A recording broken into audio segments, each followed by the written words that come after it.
হাদিসটার আগে এবং পরে আমি বললাম না, শুধু এই আলহামদুলিল্লাহ এই কথাটা বলি। রাসূলুল্লাহ সাল্লাল্লাহু আলাইহি ওয়াসাল্লাম বলেন, আলহামদুলিল্লাহি তামলাউল মিজান। জোরে জোরে বলুন সুবহানাল্লাহ।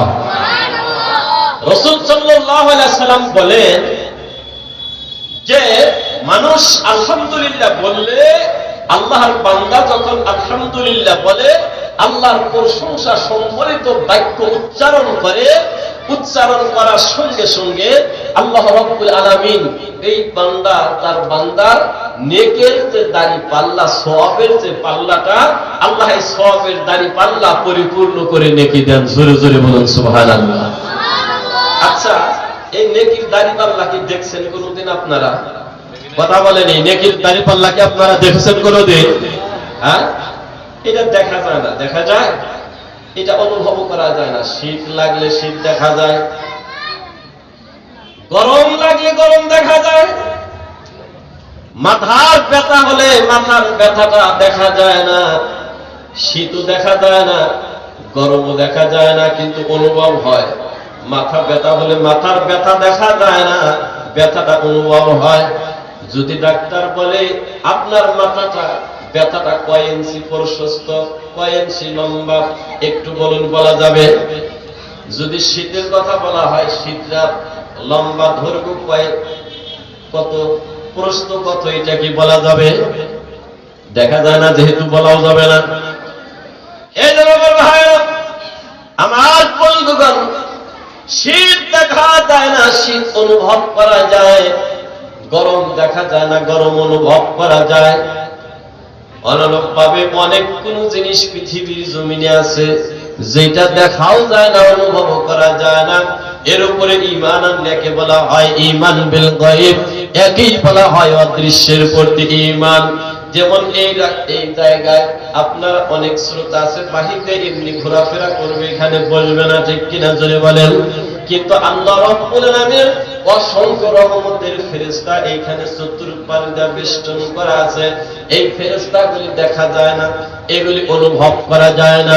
আর যদি ফেরেশতাগুলি আজকে দেখা যাইত, অনুভব যদি করা যাইত, আজকে আমাদের মতন মুলবির ওয়াজ করা লাগতো না। ফেরেশতা যদি বলতো আল্লাহর বান্দারে আল্লাহ রাব্বুল আলামিনের গোলামি, আল্লাহ রাব্বুল আলামিনের দাসত্ব করতে যদি কোনো ব্যাঘাত হয়, তাহলে ব্যাঘাত হওয়ার কারণে তোমাদেরকে সাজা দেওয়া হবে, হাতুড়ি মারা হবে। এই বিধানটা যদি চালু থাকতো আর ফেরেশতাগুলা যদি দেখা যাইতো, তাহলে আজকে আর জমিনের মধ্যে কোনো ওয়াজ নসিহতের প্রয়োজন হতো না। বান্দাকে আল্লাহ রাব্বুল আলামিনের ভয় দেখান লাগতো না। আল্লাহ রাব্বুল আলামিনের বান্দা আপনি ভয়ে ইবাদত বندگی করা শুরু করে দিত, ঠিক কিনা? এই জন্য আমার ভাইরা বন্ধুরা, সেই নেকির দাড়ি পাল্লাটা দেখা যায় না, অনুভব করা যায় না। ওইটা আল্লাহ রাব্বুল আলামিন তৈরি করবেন। আল্লাহ রাব্বুল আলামিন স্বর্ণের যে উজ্জ্বল ধাতু দিয়ে তৈরি করবেন। সৌদি আরবের তাফসিরে মুফতি শফি রহমাতুল্লাহ আলাইহি লেখেন, তাহলে স্বর্ণের যে উজ্জ্বল ধাতু দিয়ে রব্বুল আলামিন তৈরি করছেন হলো সপ্তম আকাশ। এই দলিল আছে কোথায়? আল্লাহ রাব্বুল আলামিন কোরআনুল কারীমের 29 পারায় বলেন, আল্লাযী খালাকা সাবআ সামাওয়াতিন তিবাকা। তিনি সেই সত্তা, তিনি সেই মহান রব্বুল আলামিন, যেই মহান রব্বুল আলামিন তিনি 7 তবক আসমানকে তিবাকা আলাদা আলাদা করে পৃথক পৃথক করে আল্লাহ রাব্বুল আলামিন সৃষ্টি করলেন। এই 7 তবক আসমানটার মধ্যে এই প্রথম যে আসমানটা, জমিনটা আল্লাহ রাব্বুল আলামিন তৈরি করেছেন পানির তরঙ্গের ফেনা দ্বারা। এই পানির তরঙ্গের ফেনা দ্বারা তৈরি করার কারণে আপনি যখন এই নদীর কিনারে যাবেন, যখন দেখবেন নদী ভাঙতেছে, ওই নদী ভাঙার পরে ওই পানির উপর দিয়ে ফেনার তৈরি হয়, আবরণ তৈরি হয় কি হয় না? আবরণের তৈরি হয় না? আবরণের তৈরি হয়।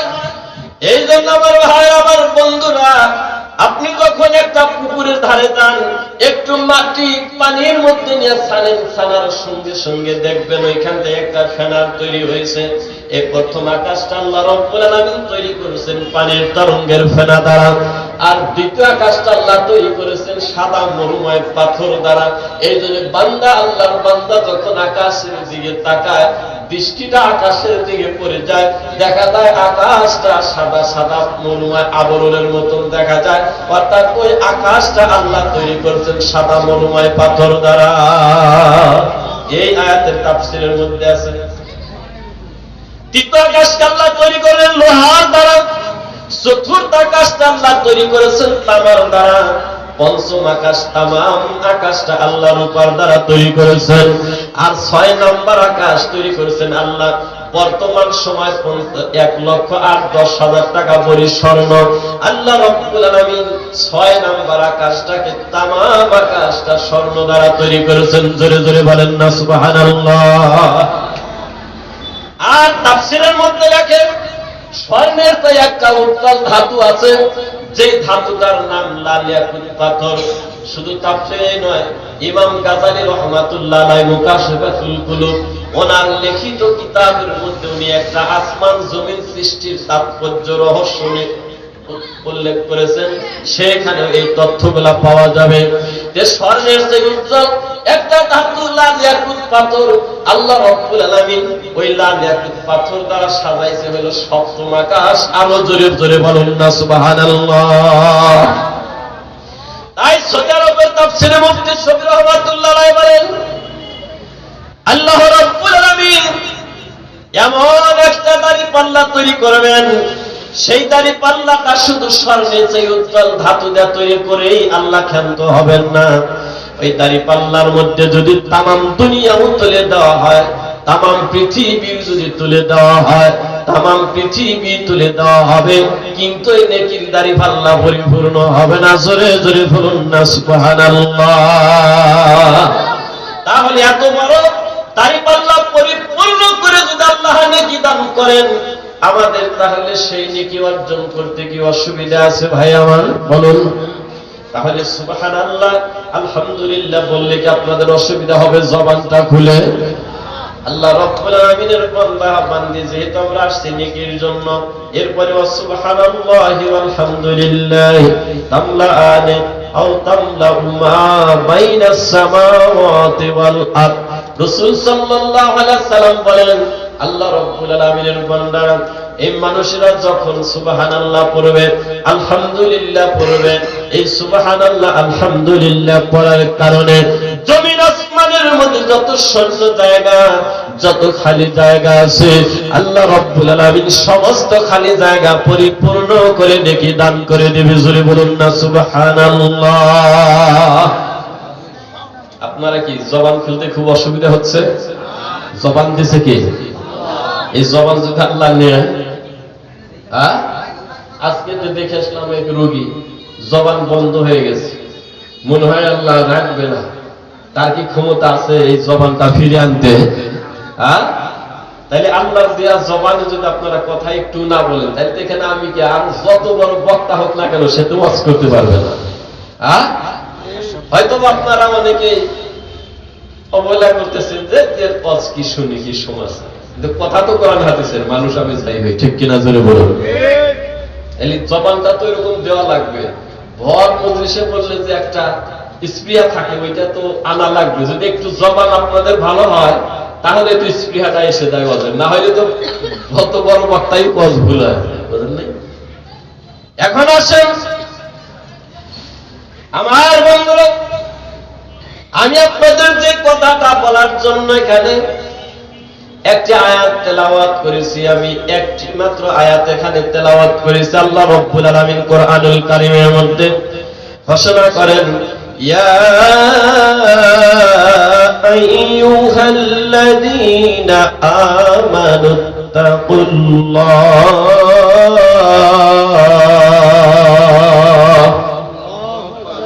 আবতাগু ইলাইহিল ওয়াসিলাতা ওয়াজাহিদু ফি সাবিলিহি লাআল্লাকুম তুফলিহুন।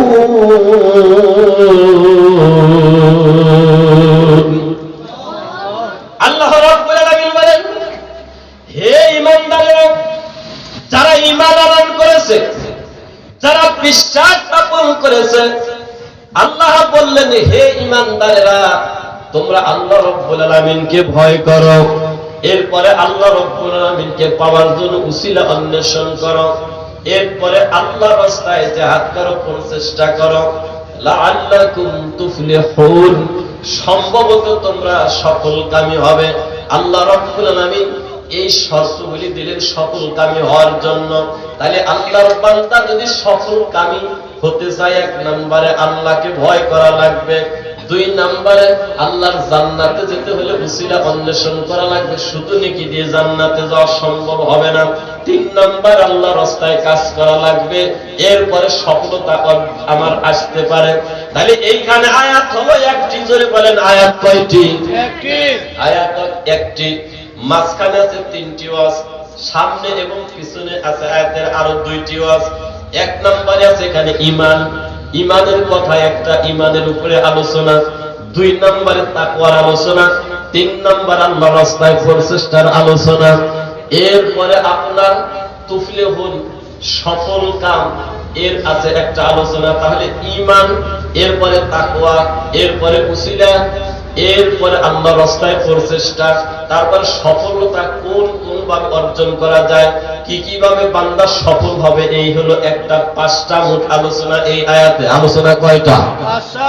এই পাঁচটার মধ্যে আমি একটা অন্তত শেষ করি, দেখা যাক কতটুকু সময় হয়। এক নম্বরে আসেন, এক শব্দের আলোচনা আগে হয়ে যাক। আল্লাহ রাব্বুল আলামিন ঈমানদারদেরকে এখানে ডাক দিয়েছেন, জোরে বলেন ডাক দিয়েছেন কাদেরকে? ঈমানদারদেরকে। শুধু এই আয়াতই নয়, একটি দুইটা আয়াত নয়, আল্লাহ রাব্বুল আলামিন ঈমানদারদের জন্য মুমিনদেরকে লক্ষ্য করে এই কুরআনুল কারীমের 89টি আয়াতের মধ্যে আলোচনা করেছেন। 89টা আয়াতের মধ্যে ঈমানদারদের ব্যাপারে কথা বলা আছে। ইয়া আইয়ুহাল্লাযীনা আমানু, ঈমানদার কাদেরকে বলা হয়? ঈমানকে, ঈমান মানে বিশ্বাস, ধরে বলুন ঈমান মানে কি? বিশ্বাস। ঈমান মানে বিশ্বাস। আমানতু বিল্লাহি ওয়া মালাইকাতিহি ওয়া কুতুবিহি ওয়া রুসুলিহি ওয়াল ইয়াউমিল আখির ওয়াল কদরি খায়রিহি ওয়া শাররিহি মিনাল্লাহি তাআলা ওয়াল বাসি বাদাল মাউত। আল্লাহ রাব্বুল আলামিনের বান্দা যারা ঈমান আনয়ন করেছে, আমানতু বিল্লাহ, যারা আল্লাহর প্রতি ঈমান আনয়ন করেছে, এরপরে ফেরেশতার প্রতি ঈমান আনয়ন করেছে, এরপরে আল্লাহ রাসূলের প্রতি ঈমান আনয়ন করেছে, নবী রাসূলদের উপরে, এরপরে আসমানি কিতাবের উপরে ঈমান আনয়ন করেছে, তকদিরে ভালো থাকলে ভালোই পুরো ঈমান আনছে, মন্দ থাকলে মন্দই, এরপর পরকালে কি হবে এর প্রতি ঈমান আনছে, এই জন্য বিশ্বাস করছে, এই জন্য আমাদেরকে বলা হয় ঈমানদার। এই জন্য কি বলা হয়? এই জন্য আমাদেরকে ঈমানদার বলা হলো।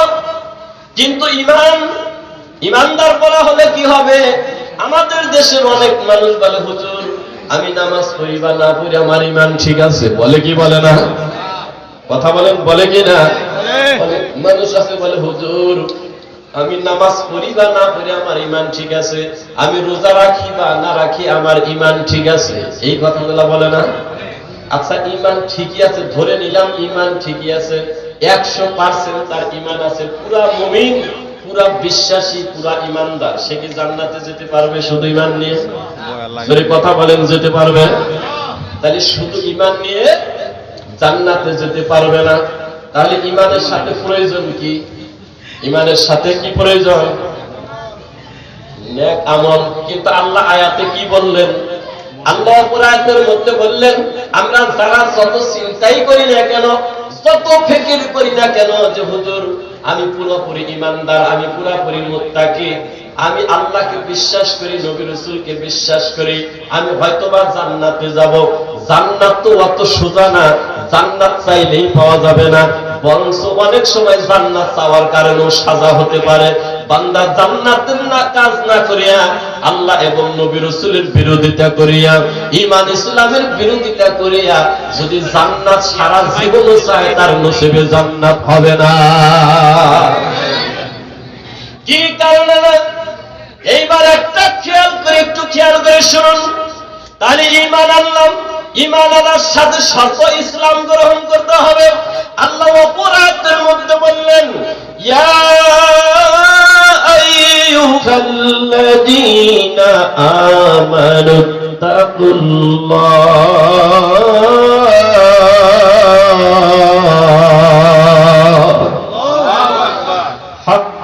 তুকাতিহি ওয়া লা তামুতুন্না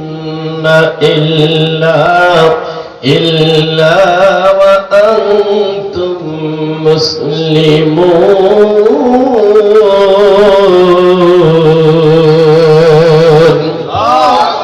আল্লাহ রাব্বুল আলামিন বলেন, হে ঈমানদারেরা, হে বিশ্বাসীরা, যারা ঈমান আনয়ন করেছো, যারা বিশ্বাস স্থাপন করেছো, এক নম্বর আল্লাহ রাব্বুল আলামিনকে যথাযথ ভয় করো। যেই পরিমাণ ভয় করার কথা এই পরিমাণ ভয় করা লাগবে, এর চেয়ে কম করলে হবে না।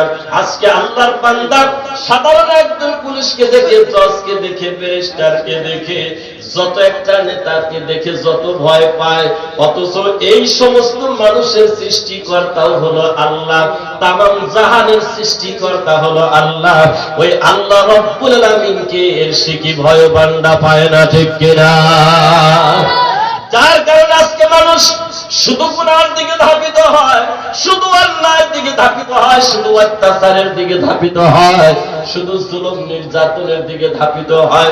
আজকে আল্লাহর বান্দা যদি আল্লাহ রাব্বুল আলামিনকে যথাযথ ভয় পেত, আল্লাহ রাব্বুল আলামিনের বান্দা যদি আল্লাহকে সঠিকভাবে ভয় পেত, এই ভয়ের কারণে আল্লাহর বান্দা অন্যায়ের কাছে যেতে পারত না, অত্যাচার জুলুম নির্যাতনের কাছে যেতে পারত না, কোনো গুনাহের কাজে লিপ্ত হতে পারত না। আজকে আল্লাহর ভয় অন্তরে না থাকার কারণে জমিনের মধ্যে যত অঘটন ঘটে, যত জেনা ব্যভিচার, যত দর্শন, যত হত্যা, যত রকমের মারামারি, খুনাখুনি, যত রকমের অধিকার নষ্ট, সকল কিছুর মধ্যে একমাত্র, সকল কিছুর মধ্যে একটি মাত্র কারণ, ওইটি হলো যে আল্লাহ রাব্বুল আলামিনের ভয় আল্লাহ রাব্বুল আলামিনের বান্দার অন্তরে নাই, ঠিক কিনা? এইটা যদি হতো, কালেমার জিকির করুন, লা ইলাহা ইল্লাল্লাহ, লা ইলাহা ইল্লাল্লাহ, জোরে জোরে লা ইলাহা ইল্লাল্লাহ, লা ইলাহা ইল্লাল্লাহ, জোরে লা ইলাহা ইল্লাল্লাহ, লা ইলাহা ইল্লাল্লাহ, মুহাম্মাদুর রাসূলুল্লাহ সাল্লাল্লাহু আলাইহি ওয়াসাল্লাম। তাহলে আল্লাহ রাব্বুল আলামিন বললেন, হে ঈমানদারেরা, আল্লাহ রাব্বুল আলামিনকে ভয় করো। এরপরে যতক্ষণ পর্যন্ত মুসলমান না হও, এতক্ষণ পর্যন্ত মৃত্যুবরণ করিও না। তাহলে এই আয়াত তার একেবারে পরিষ্কার। ঈমান আপনার যতই মজবুত থাক না কেন, যত বিশ্বাসী আপনি হন না কেন, আল্লাহ রাব্বুল আলামিনের জান্নাতে যাওয়া সম্ভব হবে না যতক্ষণ পর্যন্ত না ইসলাম গ্রহণ করা হবে। তাহলে এই আয়াত দ্বারা একেবারে পরিষ্কার যে ঈমান এবং ইসলামের মধ্যে ব্যবধান আছে। আছে কি নাই? জোরে বলেন, আছে কি নাই? ঈমান মানে কি আর ইসলাম মানে? ইসলাম মানে শান্তি। এইটা জগতের কোন ডিকশনারিতে নাই। এই ভুল অর্থ বলতে বলতে আমাদের সর্বনাশ হয়েছে। আমাদের জলিল ভাই বলছে, ডাক্তার জলিল ভাই, আত্মসমর্পণ। ইসলাম শব্দটা আরবি শব্দ, এর বাংলা অর্থ হচ্ছে আত্মসমর্পণ করা। ইংলিশে বলা হয় সারেন্ডার হওয়া। আমি যার কাছে আত্মসমর্পণ করব, আমি যার কাছে সারেন্ডার হব, উনি আমাকে যেই হুকুম দিবে, উনি আমাকে যেই বিধান দিবে, ওইটাই আমাকে মানা লাগবে, তাহলেই বলা হবে মুসলিম, ঠিক কিনা? আর আজকে আমরা বলি ইসলাম মানে শান্তি। ওই যে বলে আসসালামু আলাইকুম, মানে আপনার শান্তি বর্ষিত হয়। কিন্তু এই সালাম যে বাবের থেকে আসছে, ইসলাম ওই বাবের থেকে আসছে নাই। ইসলাম বাবে ইফআলের মাজদার, যে বাব ভিন্ন হওয়ার কারণে এখানে অর্থের ভিন্নতা হয়েছে।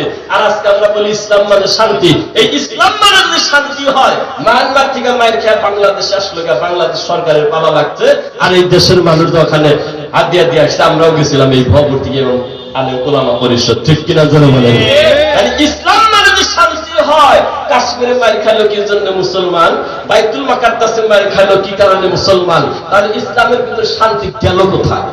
ঠিক নাকি কথা ভুল? তার মানে ইসলাম মানে শান্তি নয়। তবে হ্যাঁ, বান্দা যদি ইসলাম গ্রহণ করে তাহলে শান্তি ওখানে ফিরে আসবে, এর ব্যাখ্যা আছে।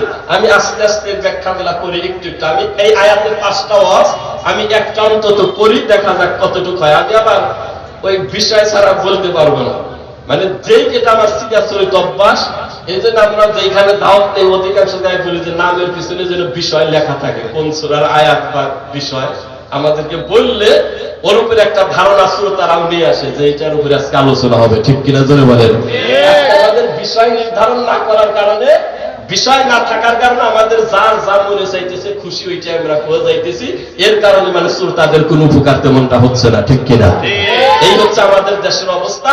আর এই তাফসীর মাহফিল বললে সাধারণ মানুষ ঠিকই বোঝে, কিন্তু এক শ্রেণীর আছেন যারা মানে যে আসলে কোরআন হাদিস নিজেরাও তেমনটা পড়ে নাই, এই তারাই তার ঘোর বিরোধ বেশি করে। ঠিক কিনা?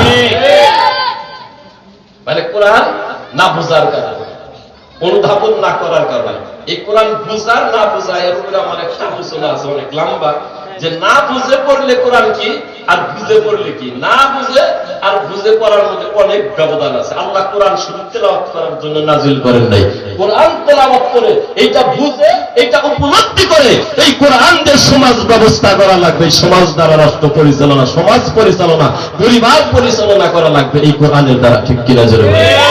এই জন্য আল্লাহ কোরআনুল কারীম নাযিল করলেন। আর আমরা শুধু বলি যে কোরআন পড়লে 10টি করে হরফে নেকি পাওয়া যায়, এটা আগেও জানি। রাসূল সাল্লাল্লাহু আলাইহি ওয়াসাল্লাম হাদিসে বলেন, মান কারা হারফাম মিন কিতাবিল্লাহ ফালাহু হাসানাতু ওয়াল হাসানাতু বিআশরি আমসালিহা।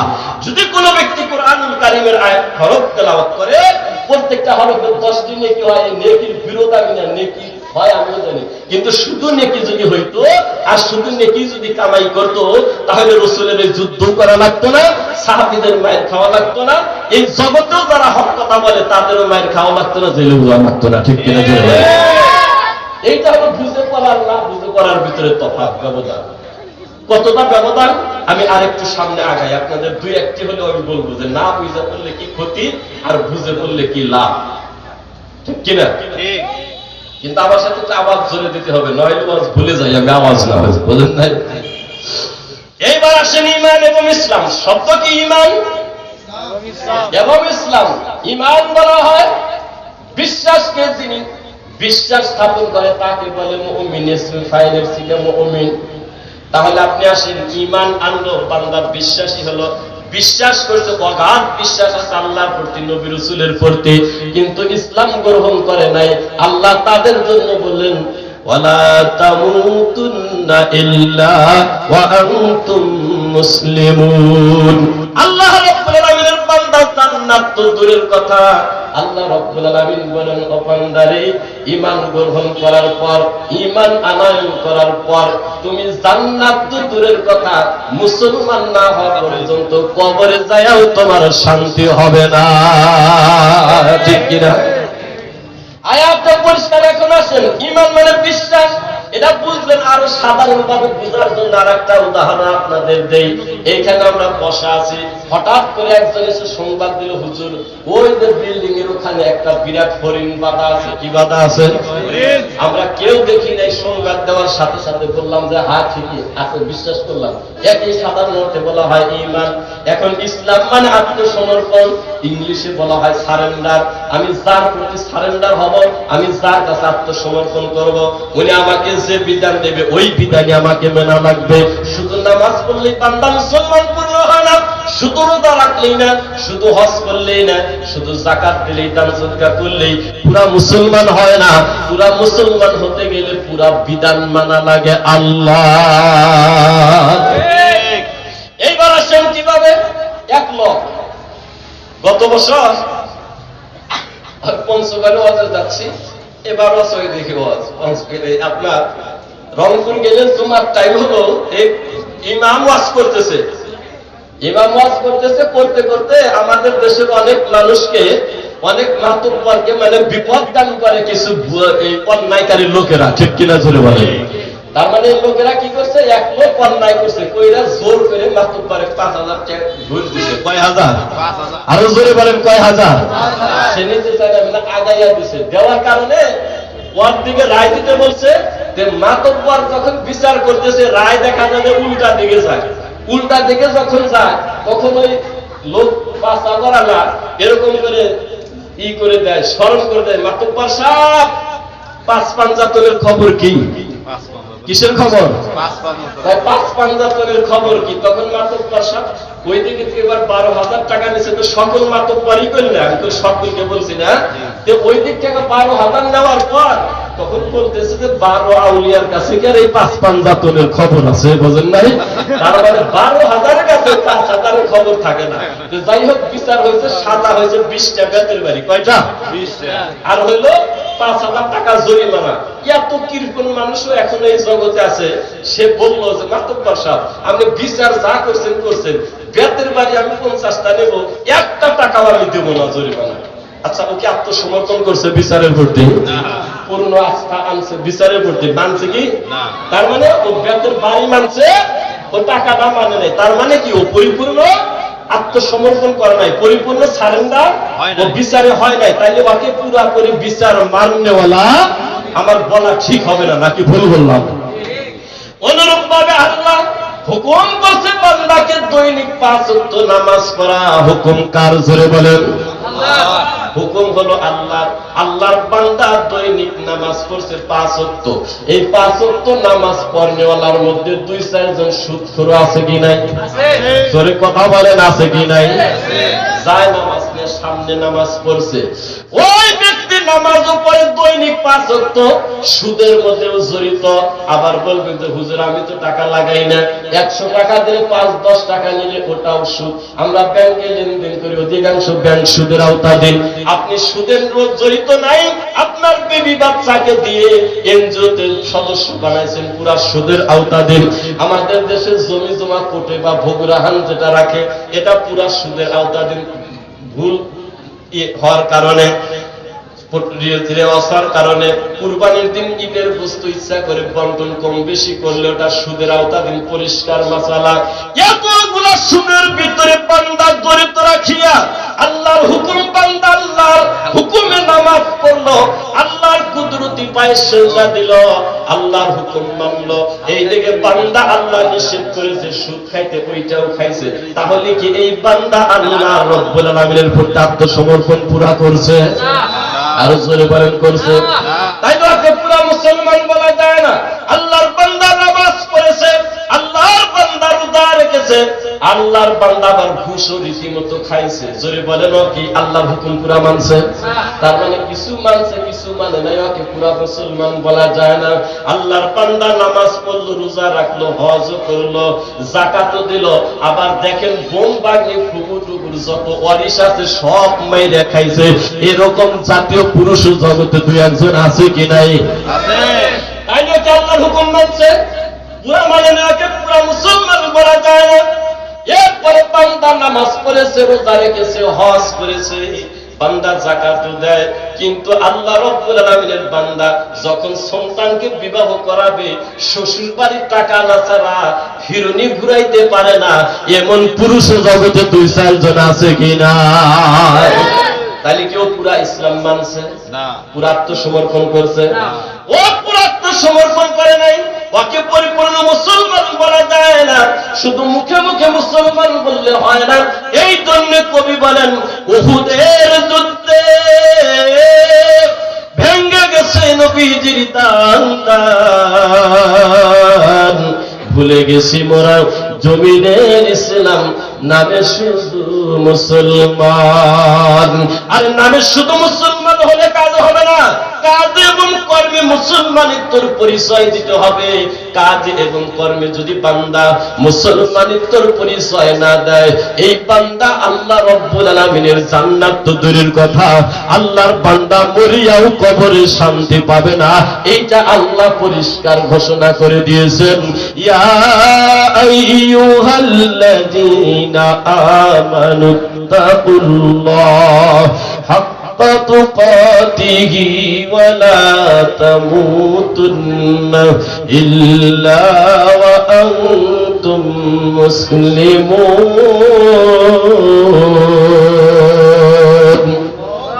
তাহলে আল্লাহ বলেন হে ঈমানদারেরা আল্লাহকে যতটুকু ভয় করো আল্লাহকে যতটুকু ভয় করলে আল্লাহ তামাম জিন্দেগীর গুনাহ মাফ করে দেয় আল্লাহ জীবনের গুনাহ শুধু মাফ করে ক্ষান্ত হয় না ইল্লা মান তাবা ওয়া আমানা ওয়া আমিলা আমালান সালিহান ফাউলাইকা ইউবাদদিলুল্লাহু সাইয়্যাতিহিম হাসানাত ওয়া কানা আল্লাহু গফুরুর রহিমা আল্লাহ রাব্বুল আলামিন বলেন ইল্লা মান মান তাবা যে ব্যক্তি তওবা করেছে ওয়া আমানা ঈমান আনয়ন করেছে ওয়া আমিলা আমালান সালিহা যে ব্যক্তি সলে কাজ করেছে নেকের কাজ করেছে এখন সলে কাজ কি কি এর অনেক ব্যাখ্যা আছে কোন কোন কাজকে সলে বলা হয় আল্লাহ রাব্বুল আলামিন বলেন ফাউলাইকা ইউবাদদিলুল্লাহু সাইয়্যাতিহিম হাসানাত তাদের তামাম জীবনের যত কল্যাণ আছে যত কল্যাণ আছে সমস্ত কল্যাণগুলা অর্থাৎ জীবনের সমস্ত গুনাহগুলো আল্লাহ নেকি দিয়ে ভরপুর করে দিবে তাহলে জীবনের গুনাহ মাফ হয় শুধু এইটাই নয় অনেক আয়াতের মধ্যে আরো আছে ইন্নাল্লাযীনা ইয়াখশাউনা রাব্বাহুম বিল গায়ব লাহুম মাগফিরাতুন ওয়া আজরুন কাবীর আল্লাহ রাব্বুল আলামিন 29 পারা সূরাতুল মুলকে এইখানেও পরিষ্কার করে বললেন ইন্নাল্লাযীনা ইয়াখশাউনা রাব্বাহুম বিল গায়ব যারা আল্লাহ রাব্বুল আলামিনকে দেখে নাই আল্লাহ রাব্বুল আলামিনকে না দেখে আল্লাহ রাব্বুল আলামিনকে ভয় করেছে এই ভয় করার কারণে আল্লাহ রাব্বুল আলামিন তাদের জন্য কি করেছে লাহুম মাগফিরাতুন ওয়া আজরুন কাবীর আল্লাহ তাদের জন্য রাখছে ক্ষমা আল্লাহ তাদের জন্য রাখছে মহা প্রতিদান আল্লাহ কেমন করে ক্ষমা করে হাদিসের মধ্যে সরাসরি হাদিস আছে আমি সময় হলে বলবো আমি কথা বলতেছি এই আয়াত আমি যেটা তেলাওয়াত করেছি এই আয়াতের মধ্যে 5টি বিষয়ের আলোচনা আমি একটা আলোচনা করতে শুধু ঈমান আমানু শব্দের কথাটা এরপর আসেন ধীরে ধীরে আল্লাহ রাব্বুল আলামিনের বান্দা এতগুলা গুনাহ করার পর এতগুলা অন্যায় করার পর আর মসজিদে যায় তসবিহ হাতে নিয়ে বলে হুজুর আমি এই দুনিয়ায় কিছু নাই এখন আমি আল্লাহর নামে নেমে গেছি বলে কি বলে না মানে দুনিয়ায় কিচ্ছু নাই মানে সারা জীবনে চাকরি করছে 60 বছর সকল চাকরিজীবী না ঘুষ টুস খায়া বিল্ডিং 10-15-20 তলা বানাইয়া কোটি কোটি টাকা মানে হাতে নিয়া এখন চাকরি আছে ঘুষ আর কেউ দিতে আসে না দিতে না আসলে এখন কি করবে ভালো তো এমনি হওয়া লাগে এই ভালো হইয়া মানে হুজুর এই দুনিয়ায় কিচ্ছু নাই আমি বাংলায় দুনিয়ায় কিছু নাই তুই সারা জীবন তো যা করার করতেছিস এখন তো তুই পাসি না আর দুনিয়া থাকবে কি রে তোর ঠিক কিনা জোরে বলে আর এরকম একটা আনে এই দুয়ার বাংলার বই কিনে আনে এই দুয়ার বাংলার বই কিনে না কয় হুজুর এই দোয়া পড়লে বলে 1200 বছরের গুনাহ মাফ হয় আর এই দোয়া পড়লে 500 বছরের গুনাহ মাফ হয় তখন বলতে ব্যাককেল তোর 1200 বছরের গুনাহ মাফের দরকার কি 500 বছরের গুনাহ মাফের দরকার কি তুই কি সারা 1200 বছর বাঁচবি 500 বছর তুই বাঁচবি তুই বাঁচবি তো 60-70 বছর এই 70 বছরের গুনাহ মাফ হয় কোন দোয়া করলে ওই দোয়া তুই কর তোর 1200 বছরের দোয়া খোঁজার দরকার নেই এই দেশে সব মানুষের গুনাহ মাফ করে দেবে ঠিক না হ্যাঁ তার মানে তখন বলে অনলাইন তো 60 বছর করছে কলম দিয়ে যা করার করছে বিল্ডিং এর পাহাড় তো করছে এখন আর সময় কুলায় না আর নাই মানে চাকরিও শেষ হয়ে গেছে ক্ষমতাও শেষ হয়ে গেছে অর্থ ওটার বর্জাও বন্ধ হয়ে গেছে ঠিক কিনা জোরে বলে সূর্য যেরকম কিয়ামতের আগে পূর্ব আকাশে উদিত হইলে তওবার কবুল হয় না অনুরূপ ভাবে তখন চাকরি শেষ হয় ক্ষমতা শেষ হয় আর ওই সময়কার যত অন্যায় আছে ওই অন্যায়গুলোর আর কাজা হয় না ওগুলোর তওবার দরজা বন্ধ হয় কাজে 1200 বার হজ করলেও ওর হজে কোনো লাভ হবে না ঠিক সকল লোকই না যা করার করছে করার পর এখন বৃদ্ধ হয়ে গেছে আর অন্য কিছু করতে পারে না হুজুর এখন আমি আল্লাহর নামে নামছি, এখন খুব ভালো কাজ এখন করা শুরু করে দিয়েছি, এটা তখন বলা শুরু করছে, তখন কি তার তওবার দরজা খোলা আছে? না। মানে বান্দার হক নষ্ট করিয়া, অধিকার নষ্ট করিয়া যতই জান্নাত চাওয়া হোক না কেন, ওই জান্নাত অন্তত নসিব হবে না। ঠিক কিনা জোরে বলুন। এখন ইসলাম গ্রহণ করে নাই, ঈমান আনছে, ইসলাম গ্রহণ করে নাই, তাহলে কি সে জান্নাতে যেতে পারবে? জান্নাতে যেতে পারবে না। এখন যে কথাটা বলতেছিলাম যে সে কিরকম ভালো হয়েছে, তার মানে উপরে উপরে পোশাক আশাক সব কিছু ঠিকই আছে। কি আছে? মানে আমার সাইনবোর্ডে সব কিছু ঠিক আছে। সিরাজগঞ্জে একটা দোকান, ওই দোকানে যত রকমের কবিরাজি জিনিস সেগুলো সব পাওয়া যায়। 10-20 বছর আগের বাঘের চামড়া, হরিণের চামড়া, কবিরাজি করতে যা লাগে তাই পাওয়া যায়। ওই সাইনবোর্ড বলে দিছিল ব্রিটিশের সময় যে আমার দোকানে যা চাওয়া যাবে তাই পাওয়া যাবে, যদি না পেয়ে কোন খরিদ্দার ঘুরে যায় তাহলে তাকে পুরস্কার দেওয়া হবে 1000। জোরে বলেন কয় হাজার? 1000। বাংলাদেশি মানুষ চালাক বেশি, তো চালাকও বেশি, ঠকেও বেশি। ঠিক কিনা? মানে জ্ঞান বিজ্ঞানের দেশের মানুষ মানে যে ঠকে বেশি, আর গরিবও বেশি হয়ে আমরা বিদেশ যায় কাজ করা লাগে। এই লোক দেখলো যে যে কোনো ভাবেই হোক এই দোকান থেকে আমার পুরস্কার নেওয়াই লাগবে। আমার বাড়ির কাছে এক মুরব্বী ছিল, মারা গেল কিছুদিন আগে, এই ভদ্র এই মাটি দেওয়া হয়েছে এক জায়গায়। এই লোকটা বলছে যে ওই দোকানে, ওই লোকটা যা বলছে একটা খরিদ্দার যে ভাই তাবিজ কবিরাজের দোকানে, আপনার দোকানে কি নাঙ্গল জল আছে? বলছে না, নাঙ্গল জল তো নাই। আপনার বড় বড় দোকানে, কাপড়ের দোকানে যেখানে দেশি বিদেশি সব কাপড় পাওয়া যায়, চাইতে গেলে বলছে হুজুর ওটা আজকে নাই। তার মানে কোনো দিনও থাকে না, কিন্তু সাইনবোর্ডে লেখা আছে। ঠিক কিনা? আবার ওষুধের দোকান, দেশি বিদেশি সব আছে, কিন্তু চাইতে গেলে ওইটা আর মেলে না, ওটা নাই। তার মানে কি কোনো দিনও থাকে না, সাইনবোর্ডে আছে। তো এইরকম সাইনবোর্ড টানাইছে, যা চাওয়া তাই পাওয়া যাবে। দিতে তো পারলই না, তখন বলে যে তাহলে আপনার ওই 1000 টাকা পুরস্কার দেন। তখন 300 না 400 টাকা ওই ব্রিটিশ সময় পুরস্কার দিয়া ওই সাইনবোর্ড মুছে দিছে যে আমার ঘরে যা নাই ওইটা সাইনবোর্ডে টানাইয়া লাভ নাই। ঠিক কিনা জোরে বলুন। অনুরূপ ভাবে ভিতরে যদি ইমান না থাকে, ভিতরে যদি ইসলাম না থাকে, আমার আপনার শুধু সাইনবোর্ডটা মুসলমান দাবি করলে কাজ হবে না। আমার ভিতরেও থাকতে হবে, আমার বাহিরেও থাকতে হবে। বাহিরে যা আছে তত অনুযায়ী ভিতরের কাজ করা লাগবে। এই জন্য কবি বলেন উহুদের যুদ্ধে ভেঙে গেছে নবীজির দান, ভুলে গেছি মোরা জমিনের ইসলাম, নামে শুধু মুসলমান। নামে শুধু মুসলমানিত্ব আমার থাকলে হবে না, কাজে এবং কর্মে মুসলমানিত্বর পরিচয় দেওয়া লাগবে, এছাড়া হবে না। এখন কিরকম মুসলমান আমরা অনেকে হয়েছি, কিরকম আমরা মুসলমান, ছোট্ট একটা উদাহরণ দিলেই বুঝতে পারবেন, কথা বাড়ান যাবে না। সেটা হলো এক লোক, সকল হাজিনা, সকল মুত্তাকিনা, সকল নামাজিনা, মানে 2-4 জন যারা আছে, এক লোক হজে গেছে, হজে যাইয়া মানে পাথরকে ঢেলায়, শয়তানকে ঢেলায়। কাকে ঢেলায়? শয়তানকে ঢেল মারে। শয়তান মনে তাদেরকে দেখে হাসে, কেন এই সারা জীবনে এত অন্যায় করলাম, আমি তো একটা হুকুম অমান্য করার কারণে হইলাম বড় শয়তান, আর ও তো অহরহ অন্যায় করছে, আর ওইকে আছে আমাকে ঢেলাবার জন্য। মানে তো সবাই না করে, কিছু আছে এরকম, ঠিক না? এরকম আছে কিছু, মানে দুনিয়ার অন্যায় যত করা সব করছে। এখন হজে যাওয়ার 5 বছর করে আসছে, হজে যাওয়ার আগেও ইসলাম বিরোধ করছে, ইমানের বিরোধ করছে, ঘুরে হিসাব দেখছে যে হয়তো এলাকার ইমাম নাই, কোনো আলেমের চাকরি, এরকম হজেও 2-4 জন আছে কিনা জগতে। এর উপরে খালি হেরামের পোশাক করছে, ইসলামের পোশাক করছে, কিন্তু ভিতরে তা নাই। একটা ছোট্ট 1 মিনিটের গল্প বললেই বুঝতে পারবো। এক লোক হাটে নিয়ে গেছে কুকুরের বাচ্চা। কিসের বাচ্চা? কুকুরের বাচ্চা।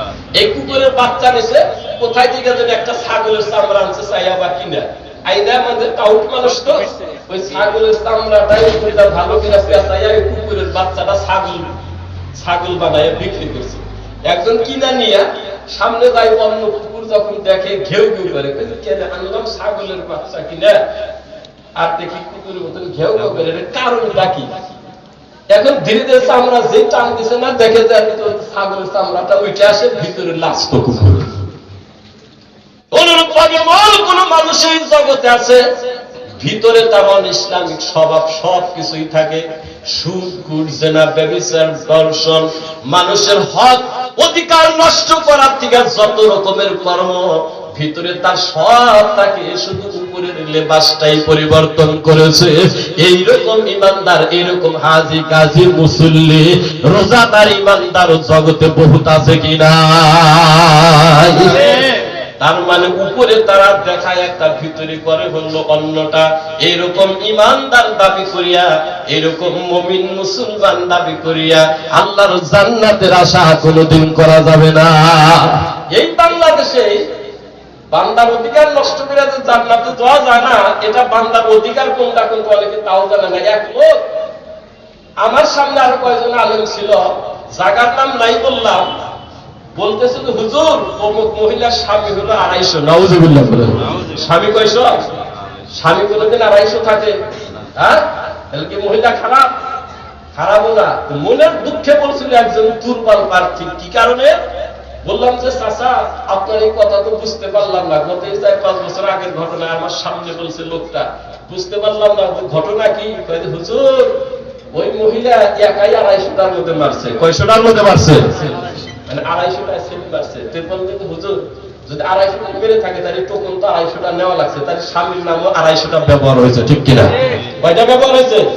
250টা ব্যবহার হয়েছে। তাহলে এই যে 250 লোকের অধিকার যে নষ্ট করছে, এটা যে বান্দার হক নষ্ট, বান্দার অধিকার নষ্ট করা হয়, এটা কি নিজে বুঝছে ভালোভাবে? আজকে আমার নেতাকে, আজকে আমার লোককে সন্তুষ্ট করার জন্য, খুশি করার জন্য যে আমি বাহাবা পাওয়ার জন্য কাজ করলাম, কিন্তু পরকালে তো তুমি জান্নাত হারালা। যত রকমের ইবাদত বন্দী করুক না কেন, এই 250 মানুষ যতদিন পর্যন্ত মাফ না করবে, নসিবের জান্নাত হবে মনে হয়? জোরে বলেন হবে? তাহলে কিভাবে না? এই জন্য জীবনে গুনাহ যত যাই করেন, আল্লাহর কাছে খালেস দিলে, তওবা করলে, আল্লাহ ইচ্ছা করলে মাফ করতে পারে। কিন্তু বান্দার অধিকার নষ্ট করিয়া, হক নষ্ট করিয়া আপনি যতই আল্লাহর জান্নাত চান, শুধু জান্নাত চাইলেই পাওয়া যাবে না। এটা আমার জরিপ, আমি অন্য কোনটা বলি না। আমার নিজের মনে হয় আল্লাহর বিরোধিতা করিয়া, নবী রাসূলের বিরোধিতা করিয়া, ঈমান ইসলামের বিরোধিতা করিয়া বান্দা যতই জান্নাত চাক না কেন, জান্নাত তো পাবেই না, বরং এই জান্নাত পাওয়ার জন্য তার সাজা হতে পারে, ঠিক কিনা? কি জন্য? এই জমি আমার না, আমি যদি দাবি করি যে এই জমিটা আমার, কি মাটিতে পড়বে 2-1টা মনে হয়? হ্যাঁ, তাহলে জান্নাতের কাজ করলাম না। জান্নাত তো আল্লাহ আমাদেরকে দেওয়ার জন্য তৈরি করছে, কাজ করলে এটা চাওয়া লাগবে না। আর আমি জান্নাতের বিরোধিতা করলাম, নবী রাসূলের বিরোধিতা করিয়া, ঈমান ইসলামের বিরোধিতা করিয়া, এত কিছুর বিরোধিতা করে আপনি সারাদিন জান্নাত চান, সারাদিন জান্নাতে চাওয়াটাও তো অপরাধ। যে তুই কাজ করলি কি সারা জীবন আসতে চাচ্ছিস কি? চাওয়ার জন্য তোর সাজা হতে পারে না। আমি সাবধান হয়ে যান। আমি আপনাদের মাঝে একটি আয়াত তেলাওয়াত করেছিলাম। একটি আয়াতের মধ্যে মূলত 5টি আলোচনা এখানে ছিল। শুধু আমি ঈমানের উপরে আপনাদের কথা বললাম, একটি বিষয়ের উপরে। আল্লাহ তৌফিক দান করুক, আমাদের সকলকে পরহেজগার মুত্তাকি হিসেবে কবুল ও মঞ্জুর করুক। সকলে বলি আল্লাহুম্মা আমিন। আমি আর